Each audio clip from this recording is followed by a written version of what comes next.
लोकसभा चुनाव में अभी कुछ ही दिनों का वक्त बचा है और सपा के अंदर खाने धधक रही वर्चस्व की आग ने हवा पकड़ ली है। रामपुर और मुरादाबाद सीटें जिन्हें सपा का गढ़ कहा जाता है, अब वहां आलम यह है कि कद्दावर नेता अपने पार्टी अध्यक्ष के खिलाफ दम भर रहे हैं। पूरी पिक्चर समझाने की कोशिश की जाए तो शुरुआत अखिलेश और आजम खान की उसी मुलाकात से होती है जिसमें कहा जा रहा है कि आजम ने अखिलेश यादव को रामपुर से चुनाव लड़ने का मशवरा दिया था, लेकिन अखिलेश यादव की तरफ से कोई जवाब नहीं आया।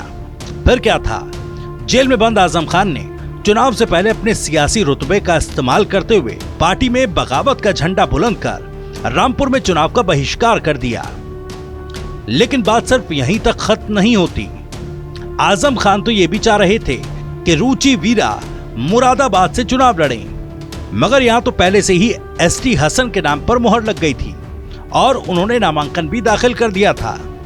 इस कहानी में ट्विस्ट तो तब आया जब रामपुर और मुरादाबाद में दोनों ही सीटों पर एक से ज्यादा उम्मीदवारों के पर्चे भरने की खबरों ने सियासी गलियारों में शोर मचाना शुरू कर दिया, क्योंकि नामांकन के आखिरी दिन रुचि वीरा ने भी अपना नामांकन दाखिल करते हुए ये कह दिया कि लखनऊ से उन्हें ही चुनाव लड़ने के निर्देश दिए गए हैं।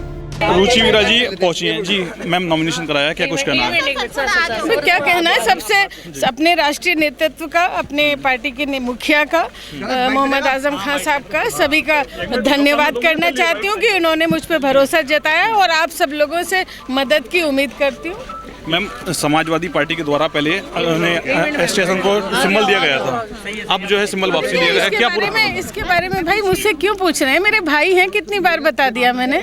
क्या कुछ तैयारी है मुरादाबाद लोकसभा की? बिल्कुल तैयारी है, हम तो राजनीतिक लोग हैं, हर समय चुनावी मोड पे रहते हैं। बस फिर क्या था, दिल छोटा करते हुए एसटी हसन को ये कहकर ही संतोष करना पड़ा कि अखिलेश यादव का जो फैसला है उन्हें कबूल है और वो उनके साथ हैं, और उनका टिकट क्यों कटा, इसका कारण कुछ भी नहीं। अगर कारण होता तो टिकट पहले ही कट चुका होता।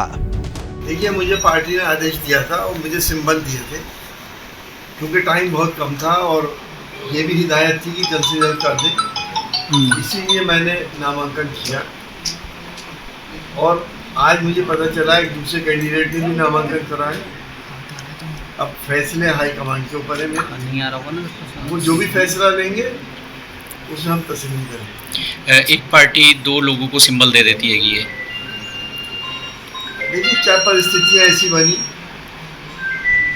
और किस वजह से ऐसा हुआ, ये तो मेरे राष्ट्रीय अध्यक्ष अखिलेश यादव जी बता सकते हैं। टिकट कटने का कुछ ना कुछ कारण होता है, क्या आपकी नॉलेज में आया ये वाला? जब एक बार दे चुके थे तो कारण तो कुछ भी नहीं, अगर कोई कारण होता तो पहली बार ही नहीं मिलता। तो वहीं इस बात पर अब मुरादाबाद के डीएम मानवेंद्र सिंह ने भी मुहर लगा दी है कि अधिकृत प्रत्याशी रुचि वीरा ही हैं। एसटी हसन जी के द्वारा पहले नामांकन किया गया था और फॉर्म ए भी जमा किया गया था, लेकिन आज रुचि वीरा जी के द्वारा नामांकन किया गया। उसमें उन्होंने फॉर्म ए भी जमा किया, जिसमें एसटी हसन के जो पहले फॉर्म ए भी जमा किया था उसको निरस्त करते हुए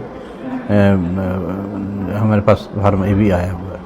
अधिकृत जो है वो रुचि वीरा, हाँ, अब अधिकृत प्रत्याशी रुचि वीरा। मुरादाबाद का कंफ्यूजन थोड़ा कम हुआ तो रामपुर में मानो एक के बाद एक सपा प्रत्याशियों की लाइन ही लग गई। हालांकि रामपुर से मोहिबुल्लाह नदवी को सपा ने अपना प्रत्याशी बनाया, लेकिन आजम खान के समर्थकों को ये बात हजम नहीं हुई। तभी तो आजम खान के करीबी और सपा नेता आसिम रजा ने भी पर्चा दाखिल कर दिया। यहाँ तक की तस्वीरें तो ये भी सामने आई कि रामपुर में सपा नेता भाग भाग कर नामांकन दाखिल करने पहुंचे। 100 बात की एक बात, सारा खेल सिर्फ मुस्लिम मतदाताओं को नाराज न करने का है। रामपुर में बढ़ी हुई रार के बीच सवाल ये भी है कि क्या मुरादाबाद में रुचि वीरा को एसटी हसन वाला समर्थन मिल पाएगा।